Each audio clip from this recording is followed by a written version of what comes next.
This is the application form for the Community Climate Action Programme. So this is the first screen that you see. So on the left here, you'll see that there is a brief outline of the scheme and the various sections and the eligibility criteria. So if you start the process, click apply. If you're a first time user, it will ask you to log into your account or create a new account. So for everybody, it will be a case of creating a new account, and you do that with your own email address. Straightforward process, but so we'll log into an existing account.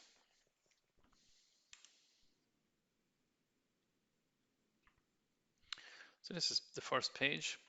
It's 21 slide screens to complete. That may change by one or two come the time when so starting at section 1, you simply fill in the name of your group or organization. So I'm just going to fill in there. The group name is test group, and we move to the next. And the name of the contact person. There.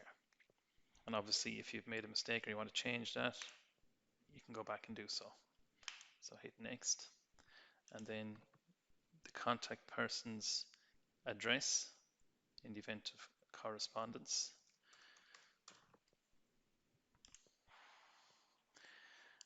Then the contact person's phone number.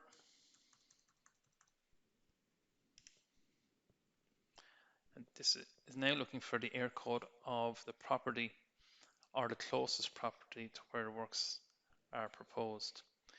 Now this can be the actual address of the community centre, or if it's not a building that, or if it doesn't have an air code, the closest air code is just for us to know where it is. There's no major issue with if you haven't got the air code, that's not a big issue either. It's just so we know where in the county you are, or the closest to the place, the closest air code to that project. In the purpose of your organization, you can outline here what you do. Voluntary group, community center. Obviously, give a good outline of what your group does. So now it's asking you to select which municipal district you're in. There's 5 of them in Wexford, so I should have a drop down there, which it does. So we'll say we're in Wexford. Again, don't worry too much about this. If you're in an area and you're not quite sure which municipal district it is, obviously make your inquiries and see if you can find out. But it's not crucial or critical if you fill out the wrong municipal district there, because we'll spot it anyway. So it's just to give us an indication of what the geographical spread is between the municipal districts. So is your group member of the Wexford Public Participation Network, or the PPN? It's a yes or no answer. We'll say yes. It brings you on the next one. It will look for your PPN registration number. So you should have that from previous emails or interactions with the PPN. So if not, you can, if you Google, look up the PPN on the website, just Google Wexford PPN, and you do a search on existing groups. And if and you see your own group, we might do that now. If you haven't got your PPN reg number to hand, this is how we'll just search for Wexford PPN. Sorry, not the Facebook version, that one.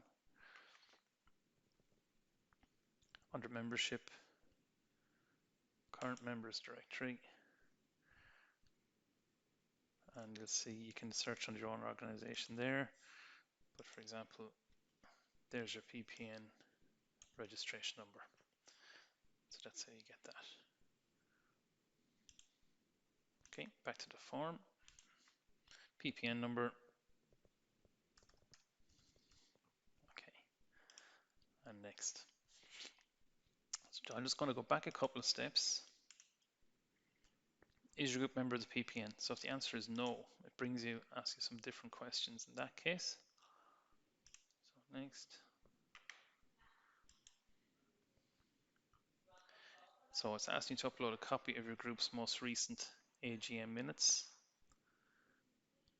So you can click there and upload a file with a copy of the minutes. Then it'll ask you for a copy of your group's articles or association or a copy of its constitution. You can upload that. And then upload a copy of your group's current list of executive committee members. And then it brings you to the point where you would be if you were a PPN member. So it's asking you here, have you discussed your project with the Council's Community Climate Officer? If you've not already done so, strongly recommended that you discuss your project with the Community Climate Action Officer before proceeding to the next section of this application. And that would be myself, and my phone number and the email is there. So we'd really just like to talk to you before you go any further with your application, so we can give you some advice and check some eligibility, because we don't want people applying and taking the time to apply when they may not even be eligible. So it's just advisable to contact myself to discuss your project. So the option you can select here is yes or no. So yes, you have discussed it with me. So this brings us on to section 2, project details. How much funding are you applying for? So there's 3 different project bands. So we'll say up to 20,000.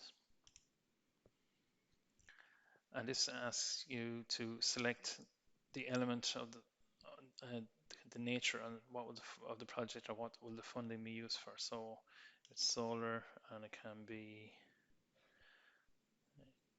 the community lighting, some water filling stations, and some other. Okay, so if you say select other, you have to outline details of the work, and you could put in planted. Okay, move along. Total cost inclusive of VAT. So we were under the 20,000 mark, we said, so we'll say it's costing 18,000. And we're going to look for 18,000. So please show the main project costs below. So we start here with the element of each element of the works. So solar panel.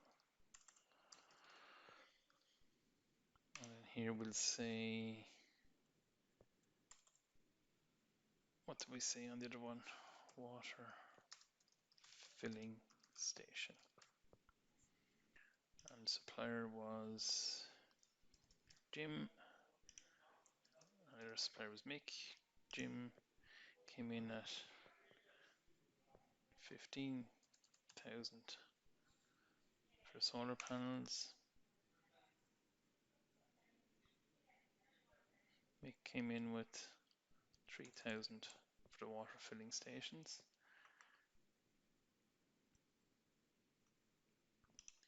Next one, we got another solar panels price from John. John was 20,000. And we got another water filling station price from Ger. Ger was 4,000 for that. We got another quotation for solar panels from Tom. Tom was 21,000. Water filling station, no price received. We couldn't get the third one, but we did ask Seamus for it, but we didn't get any figure.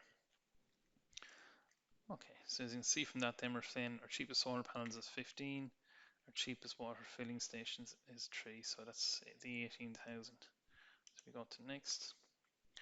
Upload documentary evidence showing efforts made to obtain 3 quotes. So what we're going to upload is, I have them all on a folder on my C drive. So I'm going to load up your quotation. That's there. Another quote 2. I may remember me saying that we couldn't get a third quote for the water filling station. So in that case, I'm going to upload the document or the email that I sent to Seamus looking for a price on a water filling station. So I didn't get a third quote for the water filling station, but I'm going to upload the document that shows I made the request for a third quote. So upload all your quotes there. Approximate duration of the proposed works. So the works have to be completed within 18 months, so that's the maximum. So in this case, we'll say 6 to 12 months. Next, it will ask you to upload any supporting documentation, e.g. benefits of the project to the environment, potential emissions reduction, impact of the project on the local community. So this is the part where if you have a little bit of blurb on the project, why you think it's good, why you think it's worthy of funding, where you can outline the impacts that it will have, and make your case. So you can upload a PDF or a Word document at this point either. So supporting documentation. Also, you can upload any documents like you may have, such as a BER cert or some report on the building's energy efficiency. Okay, in this section then, section 3 is the question here on state aid. Now it asks, does the funding confer an advantage on one or more undertaking over others? So it's saying an advantage can take many forms, not just a grant, loan, or tax break, but also the state asset or for free or less than market price. Essentially, something an undertaking could not get in the normal course of business. We don't expect community groups to come in under this element where it confers an advantage on one or more undertaking. So we would generally expect that the activity that you're proposing or the project you're proposing wouldn't confer an economic advantage over your competition. So, sorry, say no. Next question then is, does this funding start or have potential to start competition? Again, we wouldn't expect that the projects under this scheme would start any competition. Does the wording of this funding have potential to affect trade between EU members? No, it's not of that scale. So this is section 4. This section should only be completed if you answer yes to each of the 3 questions. If you answered no to any of the questions previously, then you move on to section 5. So look, we don't envisage this being necessary for any group, so we can skip that section 4 because you only complete this if you answered yes to all 3 of the previous de minimis questionnaire sections. So here you just type your signature.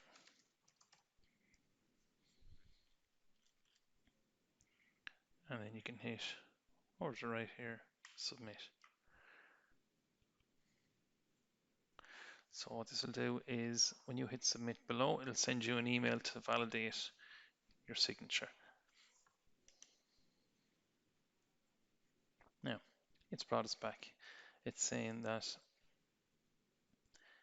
we haven't completed section 2 project details in a sufficient way. So it does bring you back. If there's any errors along the way, or if you've missed questions that are compulsory, it will bring you back at that point. So it's saying here the lower limit of words is 20. I only have 2. So it's basically saying that you need to expand on your project description.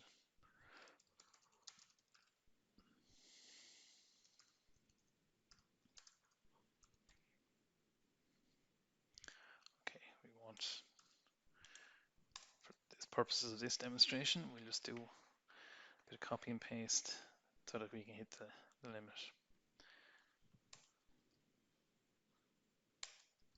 Yeah.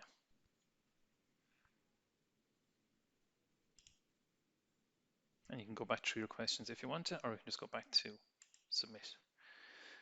Okay, and this brings us back to the end of the form. Hit submit again. Application submitted. Your application has been submitted. We sent you a confirmation email. If your message has been marked as spam, please mark it as safe to ensure you receive future emails to your account. So what will happen here is then you'll get an email into your inbox, and you have to open that and select approve for the application to be finished. That's an important step. If you just finish here, the application isn't finalized. So it is important that you validate it in your email. And that's the extent of the application.